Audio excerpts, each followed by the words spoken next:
Shalom untuk saudara pendengar yang dikasihi Tuhan Yesus Kristus. Selamat siang dan salam sejahtera untuk kita semuanya. Selamat datang kembali di renungan siang dan doa siang pada hari ini. Semoga saudara yang terkasih dalam keadaan sehat selalu. Kiranya damai dan sukacita Roh Kudus melimpah di dalam hati dan pikiran saudara saat ini. Sebelum kita mulai renungan pada siang hari ini, marilah kita bersama-sama berdoa. Bapa di kerajaan sorga, terima kasih atas penyertaan yang Engkau berikan kepada saya atas siang hari yang indah ini. Terima kasih telah memberi saya kesempatan untuk selalu dapat bersyukur atas segala pekerjaan yang aku kerjakan. Maka dari itu, saya mohon sertailah selalu diri ini sepanjang hari ini. Terima kasih atas berkat Tuhan hingga saat ini aku masih bisa merasakan kebaikan Tuhan dan buatlah agar bibirku selalu mengucap syukur kepadamu. Tuhan Yesus Kristus, terima kasih pada saat ini saya masih bisa bekerja. Tuhan, saat ini saya akan memulai pekerjaan saya. Berkatilah pekerjaan ini dan sertailah sepanjang saya selama bekerja pada hari ini, agar menjadi berkat bagiku, bagi keluargaku dan juga tempat saya bekerja. Berkati seluruhnya di siang hari ini agar berjalan dengan baik dan menjadi berkat untuk kami jalani bersama dengan anak Tuhan yang lainnya. Dalam nama Tuhan Yesus, aku berdoa. Amin. Sahabat saudara rohani, pembacaan ayat emas Alkitab renungan kita siang hari ini. Nats bacaan kita siang hari ini adalah, manusia itu menjawab, perempuan yang kau tempatkan di sisiku, dialah yang memberi dari buah pohon itu kepadaku, maka ku makan. Tertulis di dalam kitab Kejadian 3 ayat 12, judul renungan kita hari ini adalah, saling menyalahkan. Bacaan kita pada siang ini terambil dari kitab Kejadian 3 ayat 1 sampai dengan ayat 13. Adapun ular ialah yang paling cerdik dari segala binatang di darat yang dijadikan oleh Tuhan Allah. Ular itu berkata kepada perempuan itu, tentulah Allah berfirman, semua pohon dalam taman ini jangan kamu makan buahnya, bukan? Lalu sahut perempuan itu kepada ular itu, buah pohon-pohonan dalam taman ini boleh kami makan, tetapi tentang buah pohon yang ada di tengah-tengah taman, Allah berfirman, jangan kamu makan ataupun raba buah itu, nanti kamu mati. Tetapi ular itu berkata kepada perempuan itu, sekali-kali kamu tidak akan mati, tetapi Allah mengetahui bahwa pada waktu kamu memakannya matamu akan terbuka, dan kamu akan menjadi seperti Allah, tahu tentang yang baik dan yang jahat. Perempuan itu melihat bahwa buah pohon itu baik untuk dimakan dan sedap kelihatannya. Lagi pula pohon itu menarik hati karena memberi pengertian. Lalu ia mengambil dari buahnya dan dimakannya dan diberikannya juga kepada suaminya yang bersama-sama dengan dia, dan suaminya pun memakannya. Maka terbukalah mata mereka berdua dan mereka tahu bahwa mereka telanjang. Lalu mereka menyemat daun pohon ara dan membuat cawat. Ketika mereka mendengar bunyi langkah Tuhan Allah yang berjalan-jalan dalam taman itu pada waktu hari sejuk, bersembunyilah manusia dan istrinya itu terhadap Tuhan Allah di antara pohon-pohonan dalam taman. Tetapi Tuhan Allah memanggil manusia itu dan berfirman kepadanya, "Di manakah engkau?" Ia menjawab, "Ketika aku mendengar bahwa Engkau ada dalam taman ini, aku menjadi takut, karena aku telanjang, sebab itu aku bersembunyi. Firman-Nya, siapakah yang memberitahukan kepadamu, bahwa engkau telanjang? Apakah engkau makan dari buah pohon, yang kularang engkau makan itu? Manusia itu menjawab, perempuan yang kau tempatkan di sisiku, dialah yang memberi dari buah pohon itu kepadaku. Maka ku makan. Kemudian berfirmanlah Tuhan Allah kepada perempuan itu, apakah yang telah kau perbuat ini? Jawab perempuan itu, ular itu yang memperdayakan aku, maka ku makan. Ayat di atas terambil dari kitab Kejadian 3 ayat 1 sampai dengan ayat 13. Kata bijak Alkitab hari ini adalah, langkah pertama untuk bertobat dari dosa adalah mengakui bahwa Anda bersalah. Mari kita mulai renungan siang kita. Baiklah, mari kita mulai segmen kisah inspiratif. Cerita renungan siang kita hari ini adalah, seorang pegawai di Lodi, California, menuntut kota itu atas kerusakan yang terjadi setelah ia memundurkan truk sampah, sehingga menabrak mobilnya sendiri yang sedang diparkir. Pria berusia 51 tahun itu beralasan, kendaraan milik kota merusak kendaraan pribadi saya. Jadi kota itu berutang padanya $3.600 atau kira-kira 36 juta rupiah. Walau terdengar konyol, menyalahkan orang lain telah menjadi sifat dasar manusia sejak awal. Ketika Adam dan Hawa makan buah dari pohon terlarang, mata mereka terbuka dan kepolosan mereka pun sirna. Allah mengajukan pertanyaan yang sederhana tetapi tajam kepada Adam, "Di manakah engkau?" Sebelumnya, Adam memiliki persekutuan yang erat dengan Allah, tetapi sekarang ia menjawabnya dengan takut dan bersembunyi.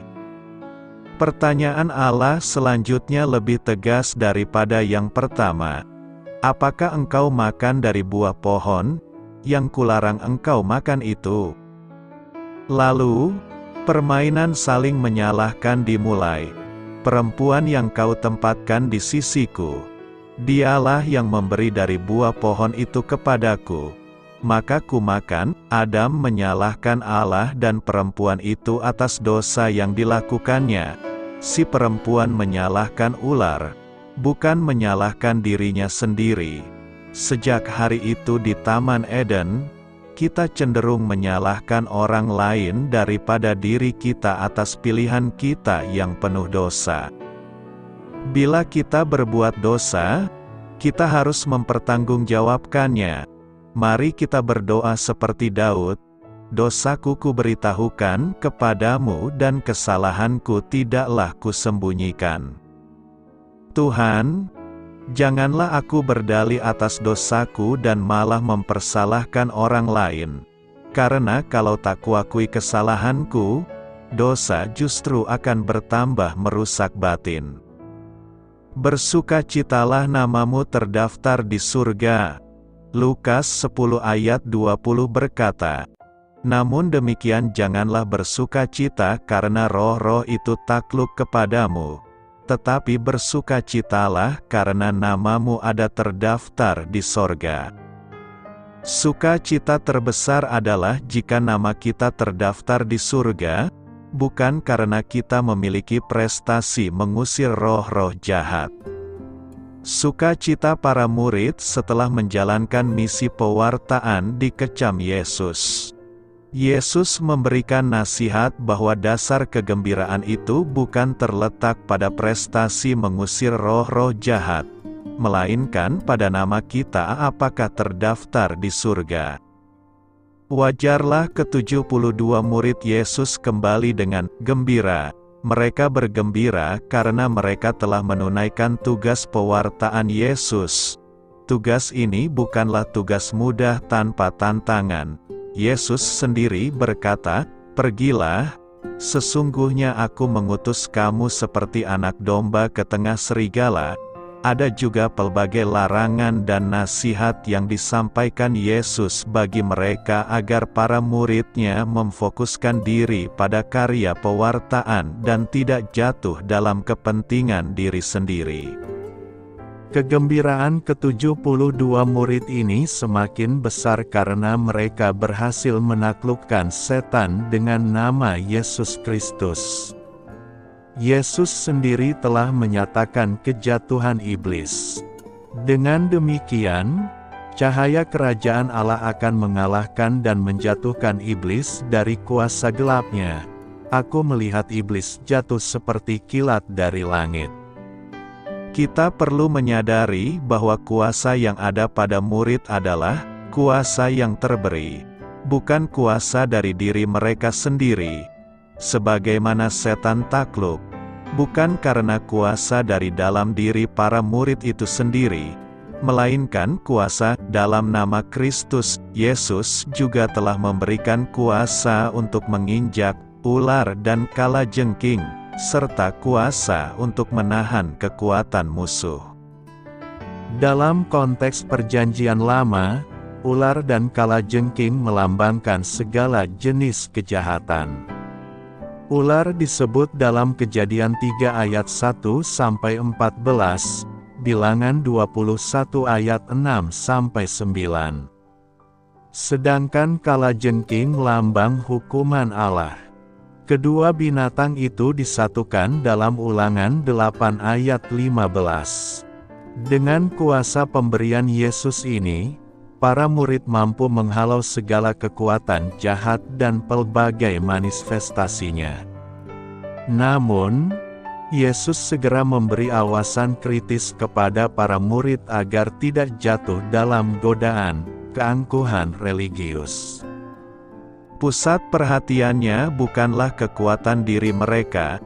Janganlah bersukacita karena roh-roh itu takluk kepadamu, melainkan karena mereka mampu bersekutu dalam kebahagiaan abadi bersama Allah di surga. Tetapi bersukacitalah karena namamu ada terdaftar di sorga. Jika kegembiraan para murid masih terkontaminasi dengan rasa bangga diri, maka kegembiraan Yesus adalah kegembiraan yang penuh syukur kepada Bapa. Hanya hati yang selalu bersyukur kepada Allah akan terhindar dari godaan keangkuhan dan puas diri. Allah menyembunyikan misteri kerajaan Allah dari orang bijak dan orang pandai dan berkenan menyatakannya kepada orang kecil. Kita perlu memaknai ungkapan "orang bijak" dan "orang pandai" dalam konteks pembicaraan Yesus. Hal ini bukan berarti Yesus menolak orang bijak dan orang pandai secara umum, sebab pengetahuan dan kebijaksanaan tentu berasal dari Allah. Kedua ungkapan ini sebenarnya merujuk secara khusus kepada para ahli Taurat, orang Farisi dan imam-imam Yahudi yang sering dianggap sebagai orang bijak dan pandai, namun hati mereka tertutup oleh keangkuhan dan kejahatan, seperti kubur yang dilabur putih bagian luarnya, namun bagian dalamnya penuh tulang belulang.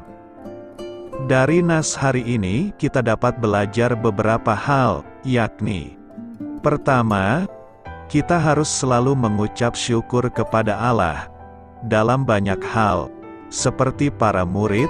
Kesuksesan dan pencapaian dalam hidup seringkali menggoda kita untuk menjadi angkuh dan mengandalkan diri sendiri. Kita lupa bahwa keberhasilan kita adalah kuasa kasih Allah yang diberikan kepada kita. Kedua, kita perlu menimba energi ilahi dari doa yang berkenyjang. Seringkali, ketika kita mengalami pencobaan dan didera duka cita, doa menjadi pilihan utama kita. Namun, ketika kita mengalami sukacita, seringkali kita lupa bersyukur. Yesus dalam kegembiraan hatinya pun masih menyampaikan ungkapan syukur kepada Allah Bapa. Ketiga, Kita harus menghidupi spirit kerendahan hati, sebagai anak-anak kecil di hadapan Allah. Kerendahan hati adalah kebajikan Kristiani yang utama. Kebajikan kerendahan hati ini dekat maknanya dengan kata tanah. Orang yang rendah hati itu seperti tanah yang subur. Meski dipandang kotor dan sering diinjak-injak orang, namun ia tetap kuat menopang kehidupan dan menumbuhkan tunas-tunas hijau yang bertumbuh ke langit. Bersukacitalah senantiasa dalam Tuhan. Gaudete in Domino Semper. Sukacita yang sejati sebagai murid-murid Kristus bukanlah sukacita karena pencapaian diri yang bersifat duniawi dan sementara. Karena itu, bersukacitalah dengan rendah hati karena kita percaya bahwa nama kita telah terdaftar dalam kerajaan surga. Membalas kejahatan dengan kebaikan. Saat ini kita akan membahas tema, membalas kejahatan dengan kebaikan. Membalas kejahatan dengan kejahatan itu hal biasa. Membalas kejahatan dengan kebaikan itu di luar kebiasaan. Kita mau pilih mana? Menjadi manusia yang biasa dalam bertindak atau di luar kebiasaan dalam bertindak. Firman Tuhan berkata agar kita tidak membalas kejahatan dengan kejahatan. Mengapa demikian? Bukankah kita juga punya hak untuk membalas kejahatan dengan kejahatan? Memang benar, tetapi Tuhan Yesus sendiri telah memberikan teladan bahwa ia tidak membalas kejahatan dengan kejahatan. Karena jika ia membalas kejahatan dengan kejahatan, maka ia tidak akan mati di kayu salib, dan tidak akan ada penebusan dosa bagi manusia, tidak ada keselamatan di dalam namanya. Tuhan ingin agar sedapat mungkin kita hidup dalam perdamaian dengan semua orang, dan melakukan apa yang baik bagi semua orang. Tuhan Yesus sendiri berkata bahwa berbahagialah orang yang membawa damai, karena mereka akan disebut anak-anak Allah. Kita sendiri sering mengaku bahwa kita adalah anak-anak Allah, tetapi apakah kita sudah benar-benar membawa damai? Untuk mampu membalas kejahatan dengan kebaikan, maka kita harus menjadi tipe manusia yang di atas rata-rata. Apa maksudnya ini? Di dunia ini ada 3 tipe manusia, yakni: tipe pertama adalah manusia yang dengan setia menghiasi dan mengisi hidupnya dengan sikap-sikap yang pasif. Mereka mengetahui bahwa ada nilai-nilai kebaikan dan kebenaran yang di dalamnya kemuliaan Tuhan terpancar. Namun, mereka lebih memilih diam, atau pasif, dan selalu menunda untuk melakukan nilai-nilai kebaikan dan kebenaran itu. Mereka kerap menyaksikan atau melihat secara langsung akan kehadiran nilai-nilai kebaikan dan kebenaran hadir di dalam dunia ini. Hanya saja tidak ada respons dari tiap-tiap mereka. Tipe kedua adalah mereka yang melakukan berdasarkan apa yang sesuai dengan harapan dan kepentingan pribadi mereka. Mereka hanya akan berbuat baik dan melakukan kebenaran jika orang lain sanggup memberikan keuntungan yang lebih besar dari apa yang mereka telah lakukan. Jika tidak, maka mereka akan memilih diam dan membiarkan semuanya berjalan secara alami. Sifat alami yang dimaksud di sini adalah lebih menyangkut kepada keuntungan pribadi. Maksudnya adalah mereka hanya akan memberikan pertolongan jika yang ditolong memenuhi kapasitas atau kriteria untuk melakukan hal lebih dari yang mereka perbuat. Misalnya, mengharapkan imbalan saat memberikan pertolongan, atau memberi supaya juga diberi secara lebih. Tipe ketiga adalah mereka yang selalu setia melakukan nilai-nilai kebaikan dan kebenaran dalam sepanjang hidupnya berdasarkan kasih karunia yang telah Tuhan titipkan ke dalam hidup mereka. Mereka melihat bahwa melakukan semuanya itu adalah sebagai ekspresi dan bukti imannya kepada Tuhan. Hidup di dalam dunia ini hanya akan berlangsung sesaat, sementara dan sekali saja. Semuanya itu adalah kesempatan untuk berkarya, melakukan apa yang pantas dan dapat dilakukan olehnya. Karena jika tidak dimanfaatkan dengan baik, maka waktu ini akan berlalu secara sia-sia, dan ia tidak akan pernah kembali saat semuanya telah berlalu. Inilah konsep yang mereka tanamkan dalam hidup mereka. Mereka memahami bahwa hidup ini tidaklah lebih dari anugerahnya semata. Tetapi serentak dengan itu, mereka merasakan bahwa anugerah itu bisa hilang dan pergi saat ia diabaikan atau diterlantarkan. Itulah sebabnya mereka sadar bahwa jika ada yang lebih baik, maka baik saja tidaklah cukup, atau jika ada musuh, maka mengasihi orang yang telah mengasihi kita saja tidaklah cukup. Dari ketiga tipe manusia di atas, hanya tipe yang ketigalah yang mampu memenuhi kriteria untuk membalas kejahatan dengan kebaikan. Tipe manusia seperti ini akan mampu melakukan beberapa hal, seperti: pertama, tidak berkompromi terhadap kejahatan, dan tidak boleh kalah terhadap kejahatan. Jika orang dunia berprinsip bahwa kita harus mengalahkan kejahatan dengan kejahatan juga, maka kita harus bertindak sebaliknya, yaitu mengalahkan kejahatan dengan kebaikan. Dan hanya Tuhan saja yang mampu membuat kita melakukan hal tersebut. Adakah kita saat ini sedang menerima kejahatan dari orang lain? Serahkanlah segala sesuatunya kepada Tuhan. Sementara kita tetap berbuat kebaikan, pada saatnya nanti Tuhan pasti akan membalas kepada orang itu dan kepada kita, menurut apa yang kita lakukan. Karena itu, lakukanlah terus kebaikan tatkala ada orang yang terus-menerus berbuat kejahatan kepada kita. Kedua, harus mampu mengalahkan kejahatan dengan kebaikan dengan tidak diizinkan melakukan kejahatan sama sekali. Jika kita dibenci orang lain, maka kita tetap tidak boleh membalas perbuatan mereka. Lalu tatkala kita dibenci orang lain dan melihat keberhasilan mereka, lalu bagaimana kita mengalahkan perbuatan mereka yang melakukan kejahatan itu? Kita dilarang keras untuk iri kepada orang jahat. Jika mereka yang kita sangka jahat itu menjadi kaya dan sukses, jangan iri. Sesekali kita iri, maka kita terjebak pada kejahatan. Kita harus fokus terhadap urusan hati kita sendiri.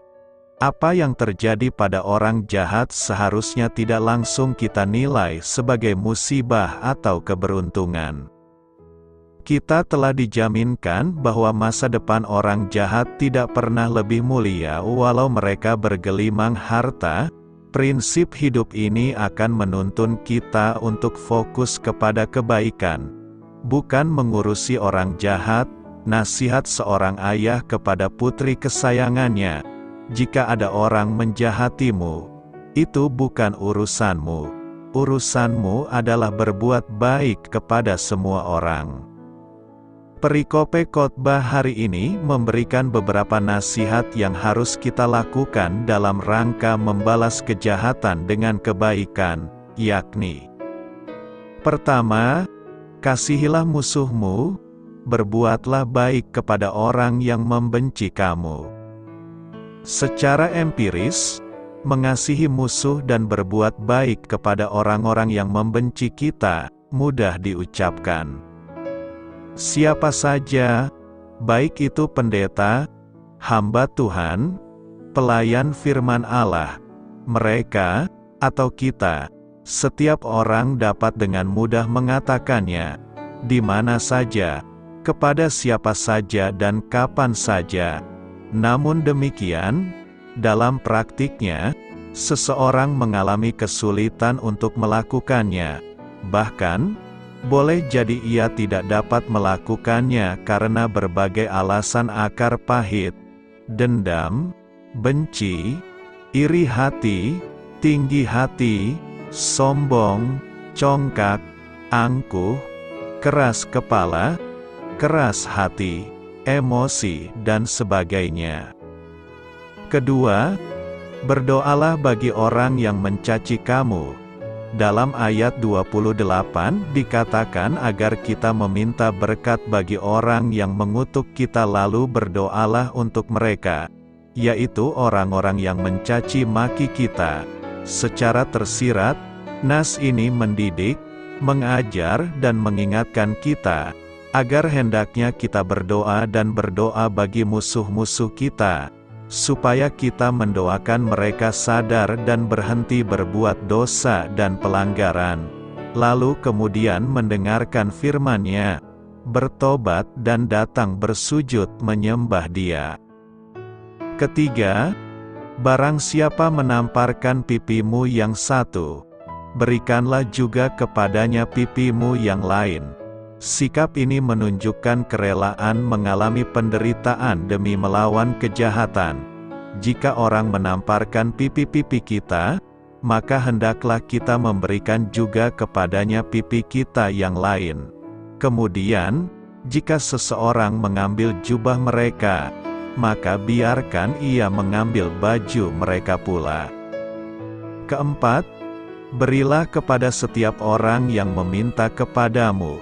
Di sini, melalui firman-Nya ini, Tuhan Yesus mendidik, mengajar dan menasihati kita agar hendaknya kita memiliki hati yang legowo, hati yang tulus dan ikhlas. Berikanlah dengan tulus dan ikhlas kepada setiap orang yang meminta kepada kita. Kemudian, janganlah kita meminta kembali kepada orang yang mengambil kepunyaan kita atau harta milik kita. Kelima, jika kita kehendaki supaya orang perbuat kepada kita, perbuatlah juga demikian kepada mereka. Didikan, ajaran dan nasihat dari Tuhan Yesus yang berikut ini juga tak mudah dilakukan. Tuhan Yesus mendidik, mengajar dan menasihati kita bahwa apabila kita menghendaki supaya orang berbuat baik kepada kita, maka berbuatlah yang baik, lebih baik dan sangat baik lebih dahulu kepada mereka. Alkitab juga mengatakan bahwa jikalau kita mengasihi orang yang mengasihi kita, lantas apakah kebaikan kita? Tuhan mengingatkan kita bahwa orang-orang berdosa pun mengasihi orang-orang yang mengasihi mereka. Jadi apa bedanya? Demikian dinyatakan oleh firman-Nya dalam kitab Injil Lukas 6 ayat 33, yang berbunyi, dan jikalau kamu mengasihi orang yang mengasihi kamu, apakah jasamu? Karena orang-orang berdosa pun mengasihi juga orang-orang yang mengasihi mereka. Keenam, orang-orang berdosa pun berbuat demikian. Lagi-lagi Tuhan Yesus mengingatkan kita bahwa apabila kita berbuat baik kepada orang yang berbuat baik kepada kamu, apakah jasa kita? Apakah kebaikan kita? Sebab semua orang berdosa pun ada kalanya berbuat baik kepada orang-orang yang berbuat baik kepadanya. Sehubungan dengan itu, baca dan perhatikanlah firman Tuhan yang dicatat dalam kitab Injil Lukas 6 ayat 33. Tuhan berfirman, sebab jikalau kamu berbuat baik kepada orang yang berbuat baik kepada kamu, apakah jasamu? Orang-orang berdosa pun berbuat demikian. Lalu, dalam ayat 34, firman Tuhan berbunyi, dan jikalau kamu meminjamkan sesuatu kepada orang, karena kamu berharap akan menerima sesuatu daripadanya, Apakah jasamu? Orang-orang berdosa pun meminjamkan kepada orang-orang berdosa, supaya mereka menerima kembali sama banyak. Jadi, menurut ayat firman Tuhan ini, apabila kita meminjamkan sesuatu kepada orang lain, lalu kita berharap akan mendapat sesuatu daripadanya, maka apakah jasa kita? Hendaklah kita jangan berharap apapun juga daripadanya. Sebab orang-orang berdosa pun juga meminjamkan sesuatu kepada orang-orang berdosa. Dengan demikian, mereka akan menerima kembali sama banyak. Ketujuh, kasihilah musuhmu dan berbuatlah baik kepada mereka. Sungguh, Tuhan Yesus mengingatkan kita, agar hendaknya kita mengasihi musuh kita. Hendaklah kita menaruh belas kasihan kepada orang yang memusuhi kita.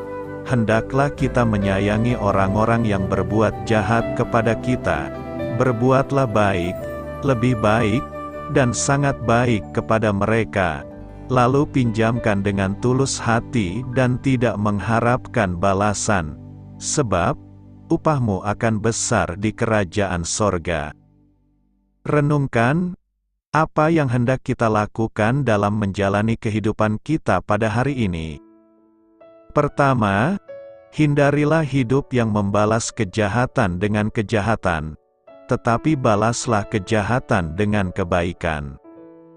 Banyak bentuk kejahatan yang muncul di tengah-tengah aktivitas dan hidup keseharian kita, baik di lingkungan keluarga, lingkungan kerja maupun lingkungan bermasyarakat. Tanpa kita sadari, pengaruh lingkungan bisa saja membuat kita berperilaku yang sama dalam menyikap segala yang terjadi. Mengantisipasi kondisi tersebut, kita kembali diingatkan untuk tetap menjaga sikap dan kualitas hidup orang-orang Kristen supaya tidak serupa dengan orang-orang yang belum mengenal Kristus. Tidak membalas kejahatan dengan kejahatan adalah bukti sikap yang semakin bertumbuh dan semakin kuat dalam kasih kepada Tuhan dan bagi sesama, semakin melimpah dalam kasih, sehingga mampu mengampuni dan memberi bagi orang lain. Kedua, kita harus terus-menerus melatih sikap hidup kita agar bertumbuh dan semakin dewasa dalam kerohanian menuju kepada kesempurnaan Kristus. Tanda yang tampak pada orang Kristen yang sudah bertumbuh dewasa adalah menghasilkan atau memberi buah dan buah dalam pelayanan, sehingga sikap orang Kristen dewasa akan bersedia menerima tanggung jawab dalam pelayanan untuk saling melayani, baik di dalam jemaat dan kepada semua orang. Contoh sederhana yang bisa kita rasakan dalam kehidupan sehari-hari adalah sapaan dan sentuhan yang penuh kasih dalam setiap interaksi kita di dalam keluarga, gereja, dan berjemaat. Sikap seperti itulah yang pertama kali tampak dan menjadi dasar dalam sikap yang bertumbuh di dalam kebenaran dan kasih Kristus. Sudahkah tanda itu hidup dan kita lakukan di tengah-tengah keluarga, jemaat dan lingkungan kita? Marilah kita melakukannya. Dengan demikianlah kita telah menunjukkan kebaikan dalam setiap kasih yang memotivasi kita. Bagaimana saya dapat terhindar dari dosa dalam hidup kekristenan saya? Alkitab menyatakan bantuan-bantuan berikut ini bisa membantu kita untuk terhindar dari dosa. 1. Roh Kudus. Roh Kudus merupakan hadiah yang diberikan Allah kepada kita supaya bisa hidup berkemenangan dalam hidup Kristiani. Melalui Galatia 5 ayat 16-25, Paulus menyatakan dengan jelas adanya pertentangan antara keinginan daging dan buah Roh Kudus. Dalam bagian ini, kita dinyatakan telah dipanggil untuk hidup dalam Roh. Setiap orang percaya sudah memiliki Roh Kudus. Namun ayat ini menekankan bahwa kita perlu hidup dalam Roh, tunduk kepada kuasanya. Ini berarti secara aktif kita harus mengikuti gerakan Roh Kudus, dan tidak mengikuti kedagingan kita lagi. Besarnya peranan Roh Kudus dalam kehidupan orang percaya dapat dilihat dalam hidup Petrus. Sebelum dipenuhi Roh Kudus, ia menyangkal Yesus 3 kali, yang padahal sebelumnya sempat menyatakan dirinya akan mengikuti Kristus sampai mati. Setelah dipenuhi Roh Kudus, dia berbicara kepada orang-orang Yahudi pada hari Pentakosta, tanpa takut dan penuh keyakinan. Seseorang hidup dalam Roh Kudus saat dia tidak berusaha membatasi gerakan Roh Kudus dan berusaha untuk hidup dipenuhi dengan Roh. Bagaimana seseorang dapat dipenuhi dengan Roh Kudus?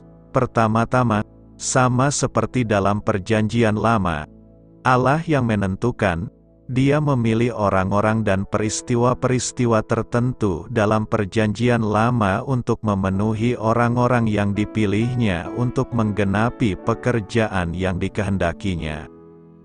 Saya percaya bahwa Efesus 5 ayat 18-21 dan Kolose 3 ayat 16 ditulis untuk membuktikan bahwa Allah sendiri yang memilih untuk memenuhi siapa-siapa yang mau memenuhi diri mereka dengan firman Tuhan. Hal ini menjadi makin jelas bahwa hasil dari kedua pemenuhan dalam ayat-ayat itu adalah sama. Dan ini mengantar kita kepada bantuan Allah yang berikutnya. 2. Firman Tuhan. Alkitab menuliskan 2 Timotius 3 ayat 16-17 menyatakan bahwa Allah telah memberikan firman-Nya demi memperlengkapi kita melakukan setiap pekerjaan baik. Alkitab mengajar bagaimana kita hidup dan apa yang seharusnya kita percaya. Alkitab menolong kita untuk mengevaluasi saat kita mengambil jalan yang salah dan menolong kita untuk kembali ke jalan yang benar dan terus berjalan di jalan itu. Sebagaimana dinyatakan melalui Ibrani 4 ayat 12, firman Tuhan hidup, berkuasa, dan mampu menembus ke dalam hati kita, mengangkat masalah paling dalam yang tidak ada seorang pun bisa tangani. Penulis kitab Mazmur berbicara mengenai kuasa Alkitab dalam mengubah hidup seseorang. Yosua diberitahukan kunci keberhasilan untuk mengatasi musuhnya, sebagai analogi bagi peperangan rohani kita juga saat ini. Hanya kalau ia merenungkan firman Tuhan siang dan malam, supaya dia dapat melakukannya dengan baik. Yosua taat sekalipun apa yang Allah perintahkan kepadanya seringkali tidak masuk akal secara ilmu militer. Tapi kepatuhannya terhadap firman Tuhan justru menjadi kunci kemenangannya dalam merebut tanah perjanjian. Bantuan yang satu ini seringkali kita perlakukan dengan sepele. Kita membawa Alkitab ke gereja, membaca renungan harian atau perikop tertentu dalam sehari. Namun kita lalai menghafalnya, merenungkannya, menerapkannya dalam hidup, mengakui dosa yang ditunjukkannya, dan bersyukur untuk karunia yang diberikan Allah ini kepada kita.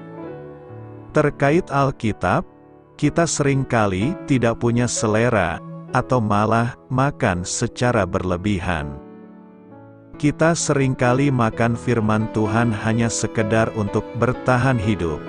Kita menyantap firman Tuhan hanya ketika ke gereja, tapi tidak pernah makan secara cukup untuk membuat kita jadi orang Kristen yang sehat dan segar bugar. Atau, kita sering sekali makan, tapi tidak pernah merenungkannya secara memadai untuk mendapatkan nutrisi rohani daripadanya.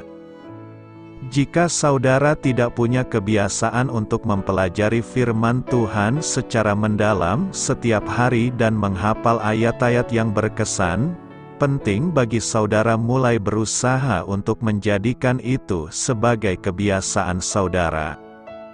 Saya juga menyarankan saudara memulai sebuah catatan harian, baik di komputer atau dalam sebuah buku.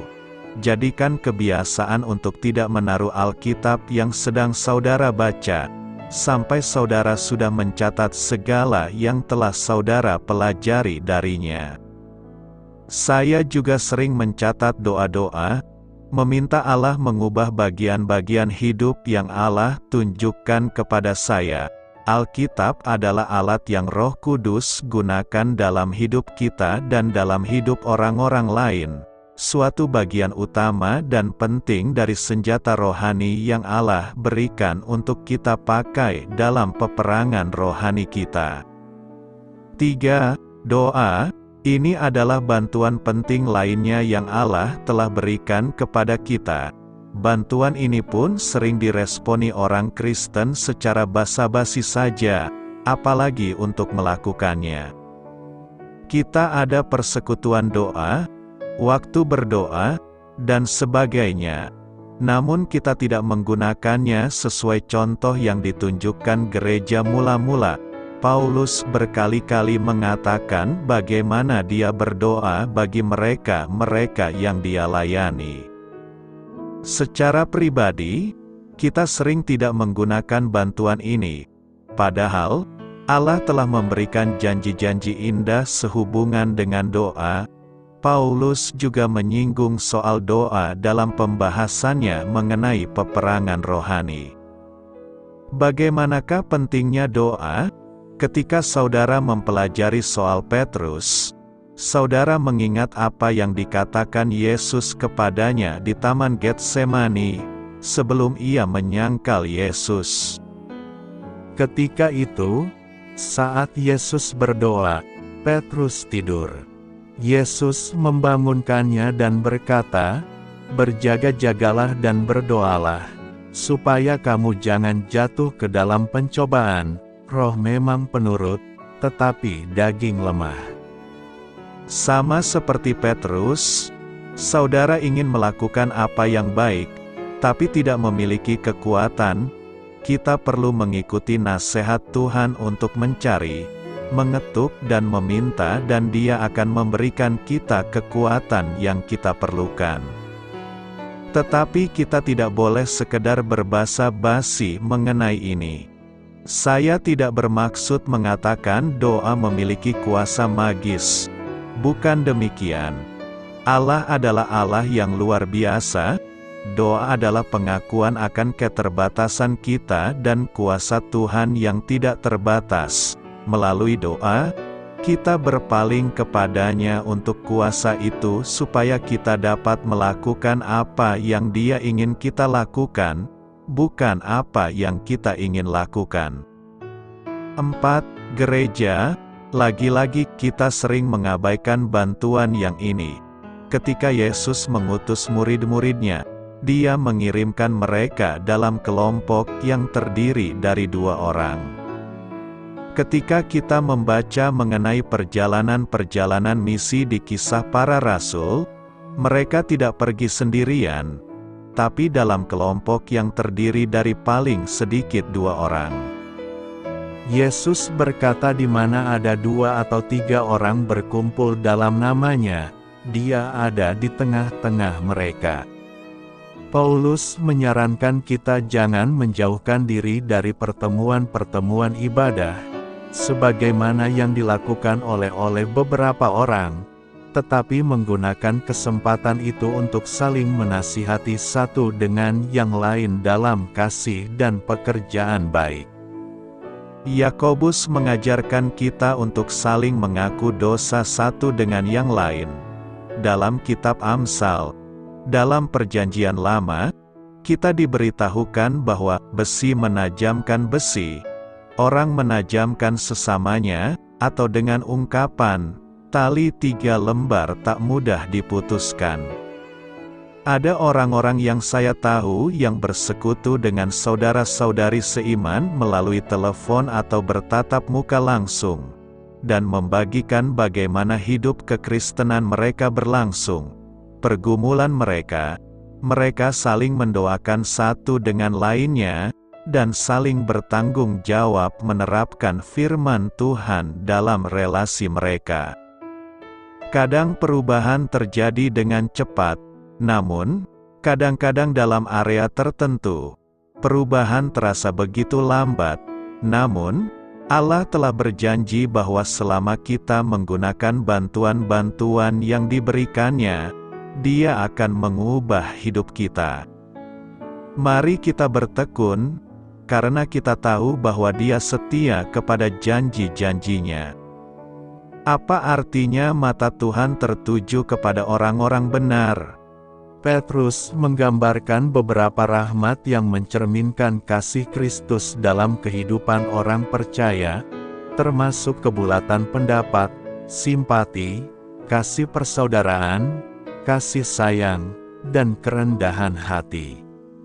Umat Kristiani yang meneladani sifat-sifat ini menikmati berkat rohani dan perkenanan Tuhan, sebab mata Tuhan tertuju kepada orang benar dan telinganya mendengarkan doa mereka, tetapi wajah Tuhan menentang orang yang berbuat jahat. Petrus mengutip dari Mazmur 34 untuk menggambarkan kehidupan yang diberkati yang merupakan panggilan bagi umat Kristiani. Mata Tuhan tertuju kepada orang-orang benar, dan telinganya mendengarkan seruan mereka, tetapi wajah Tuhan menentang orang-orang yang berbuat jahat, untuk menghapuskan nama mereka dari bumi. Ayat-ayat lain dalam kitab suci menegaskan pemikiran Petrus bahwa Allah memandang baik orang benar. Pemazmur berkata, "Sesungguhnya Tuhan, Engkau memberkati orang benar, Engkau mengelilingi mereka dengan kebaikan-Mu seperti perisai." Orang benar yang dimaksud Petrus adalah orang-orang Kristen yang dilahirkan kembali yang menjalani kehidupan baru mereka di dalam Kristus, mempraktekkan kesatuan, kasih sayang, simpati, dan kerendahan hati. Mereka tidak membalas kejahatan dengan kejahatan, dan tidak membalas dengan hinaan. Ketika mereka dihina, sebaliknya, mereka membalasnya dengan berkat. Itulah panggilan Allah yang harus kamu lakukan, dan Dia akan mengaruniakan berkat-Nya kepadamu. Ungkapan mata Tuhan adalah ekspresi antropomorfik yang menganggap sifat-sifat manusia berasal dari Tuhan. Dorongan awal yang kita terima setelah mengetahui bahwa mata Tuhan tertuju kepada orang-orang benar adalah bahwa Allah Maha Tahu dan berdaulat atas seluruh ciptaan. Tuhan mengetahui segalanya dan melihat semua orang, baik yang jahat maupun yang benar. Matanya mengarah kemana-mana, mengawasi orang jahat dan orang baik. Tidak ada sesuatu pun yang luput dari kehendak Tuhan. Jika mata Tuhan ada di mana-mana dan selalu tertuju pada kita, maka kita dapat mengandalkan kehadiran-Nya untuk selalu bersama kita. Jika aku naik ke surga, Engkau di sana. Jika aku merapikan tempat tidurku di kedalaman, Kamu ada di sana. Jika aku terbit di atas sayap fajar, jika aku menetap di seberang lautan, di sana pun tangan-Mu akan membimbingku, tangan kanan-Mu akan memelukku erat-erat. Jika aku berkata, sesungguhnya kegelapan akan menyembunyikan aku dan terang menjadi malam di sekelilingku, kegelapan pun tidak akan menjadi gelap bagimu. Malam akan bersinar seperti siang, karena kegelapan bagaikan terang bagimu. Kita dapat tenang karena mengetahui bahwa Tuhan tidak akan pernah membiarkan atau mengabaikan kita. Kita tidak pernah sendirian, tidak pernah ditinggalkan oleh Allah, atau terpisah dari kasih-Nya. Tuhan itu maha hadir atau hadir di mana-mana. Matanya memandang ke seluruh bumi untuk menguatkan mereka yang hatinya setia sepenuhnya kepadanya. Itu mata Tuhan juga mengacu pada pemeliharaan individualnya. Tuhan melihat setiap langkah yang diambil anak-anaknya. Dia memberi mereka keamanan, dan mereka didukung, dan matanya mengawasi jalan mereka. Ayub 24 ayat 23 meyakinkan. Sebagaimana Allah memperhatikan Israel, seperti biji matanya, Ia juga terus mengawasi orang-orang yang takut akan Dia, dan orang-orang yang pengharapannya terletak pada kasih setianya. Mengetahui bahwa mata Tuhan selalu tertuju pada orang benar, kita dapat yakin akan perlindungannya yang tiada henti. Bapa surgawi kita tidak akan membiarkan kakimu terpeleset. Dia yang menjagamu tidak akan terlelap. Sesungguhnya Dia yang menjaga Israel tidak akan terlelap dan tidak tertidur. Mata Tuhan tertuju pada orang-orang benar seperti mata seorang gembala yang penuh kasih menggembalakan domba-dombanya. Berkat kemurahan Tuhan meluas hingga kehidupan kekal, namun juga mengisi hari-hari kita di bumi dengan hal-hal yang baik. Apapun yang baik dan sempurna adalah anugerah yang turun kepada kita dari Tuhan, Bapa kita, yang menciptakan semua benda penerang di langit. Dia tidak pernah mengubah atau membuat bayangan yang berubah-ubah. Selamat berkarya untuk Tuhan, selamat memulai karya dalam minggu ini untuk Tuhan. Doa saya menyertai saudara sekalian. Saya memberkati Anda agar sewaktu Anda mencarinya dari Dia, Bapa surgawi Anda akan memberikan bagi Anda roti harian Anda. Dalam nama Yesus Kristus, Tuhan yang berkuasa atas alam semesta dan menuntun kita kepada iman yang menyelamatkan, Tuhan Yesus menyertai senantiasa. Tuhan memberkati. Amin.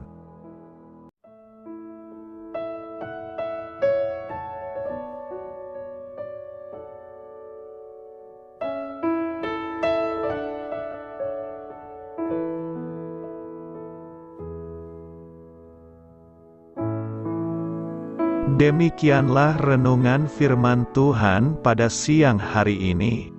Semoga menjadi kekuatan di dalam hidup kita dan menjadikan kita pribadi yang lebih sukses.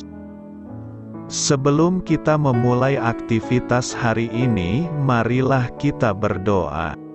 Bapa kami yang ada di sorga, terima kasih atas kasih dan kebaikan Tuhan yang begitu besar buat kami. Tuntunlah perbuatanku agar di sepanjang hari ini saya bisa bekerja sebaik-baiknya, tidak pernah jemu menolong sesama, selalu ramah dan tahu terima kasih, menghayati iman dan mengamalkannya dengan sekuat tenagaku. Semua ini saya sampaikan kepadamu, dengan pengantaraan Kristus, Tuhan kami. Allah, Bapa kami bersyukur kepadamu, bahwa dengan bekerja kami boleh ambil bagian di dalam karya-Mu mensejahterakan dan membahagiakan umat manusia. Kami mohon bimbingan-Mu dalam melaksanakan pekerjaan kami hari ini. Bimbinglah kami agar sanggup bekerja dengan semangat kasih, dengan riang, rajin dan jujur. Terima kasih, Tuhan.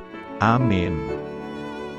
Dalam nama Tuhan Yesus Kristus Tuhan dan Juru Selamat kami, Bapa kami yang baik, kami mengucap syukur dan berdoa. Amin. Biarlah firman Tuhan menjadi pengingat untuk kita semua, bahwa tuntunan dari Roh Kudus akan selalu memberi jalan keluar bagi setiap permasalahan hidup kita, dan memberi kedamaian di hati kita. Amin. Sampai jumpa di renungan siang saudara rohani berikutnya. Shalom.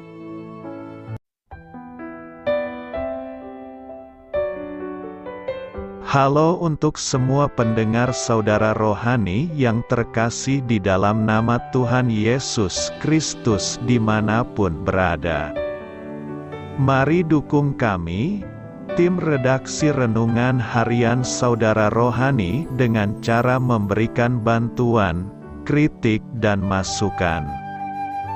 Saudara dapat memberikan masukan melalui kolom komentar di bawah atau mengirim kepada kami langsung melalui email yang tertera di layar Anda, saudararohani@gmail.com. Jika saudara terberkati melalui renungan ini, saudara dapat mendoakan kami dan memberikan bantuan lainnya dengan mengirim email kepada kami. Saya berdoa agar saudara sekalian bahagia dan sehat selalu. Amin.